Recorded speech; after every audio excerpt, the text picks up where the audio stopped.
ಆತ್ಮೀಯ bike taxi ಚಾಲಕರಿಗೆ ನಮಸ್ಕಾರ. ನಾನು ನಿಮ್ಮ ಮಂಜುನಾಥ್ ಮಾತಾಡ್ತಾ ಇದ್ದೀನಿ.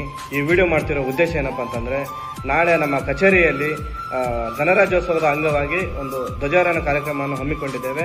ನಮ್ಮ ಬೆಂಗಳೂರು ಬೈಕ್ ಟ್ಯಾಕ್ಸಿ ಚಾಲಕರು ಬಂದು ನಮ್ಮ ಬೈಕ್ ಟ್ಯಾಕ್ಸಿ ಕಚೇರಿಯಲ್ಲಿ ಒಂದು ಧ್ವಜಾರೋಹಣ ಕಾರ್ಯಕ್ರಮವನ್ನು ಯಶಸ್ವಿಗೊಳಿಸಬೇಕಂತ ತಮ್ಮಲ್ಲಿ ಕೇಳ್ಕೊತೀನಿ.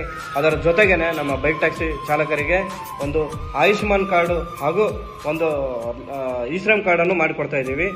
ಇದೊಂದು ಫ್ರೀ ಆಫ್ ಕಾಸ್ಟಲ್ಲಿ ಇರುತ್ತೆ. ತಾವು ಬಂದು ಇದನ್ನು ಕಲೆಕ್ಟ್ ಮಾಡ್ಕೋಬಹುದು.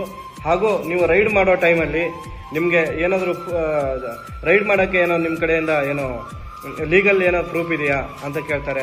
ಅದಕ್ಕೋಸ್ಕರ ನಾವು ಒಂದು ಕೋರ್ಟ್ ಆದೇಶ ಪತ್ರವನ್ನು ನಮ್ಮ ಹತ್ರ ಇದೆ. ನಾವು ಬಂದಂಥ ನಮ್ಮ ಬೈಕ್ ಟ್ಯಾಕ್ಸಿ ಚಾಲಕರಿಗೆ ಇದು ಆದೇಶ ಪ್ರತಿಯನ್ನು ಪ್ರತಿಯೊಬ್ಬರಿಗೆ ಕೊಡ್ತೀವಿ. ಇದನ್ನು ಬಂದು ಕಲೆಕ್ಟ್ ಮಾಡ್ಕೊಳ್ಳಿ ಹಾಗೂ ನಮ್ಮ ಕಾರ್ಯಕ್ರಮವನ್ನು ಯಶಸ್ವಿಗೊಳಿಸಬೇಕೆಂದು ತಮ್ಮಲ್ಲಿ ಕೇಳ್ಕೊಳ್ತೇನೆ. ನಮಸ್ಕಾರ.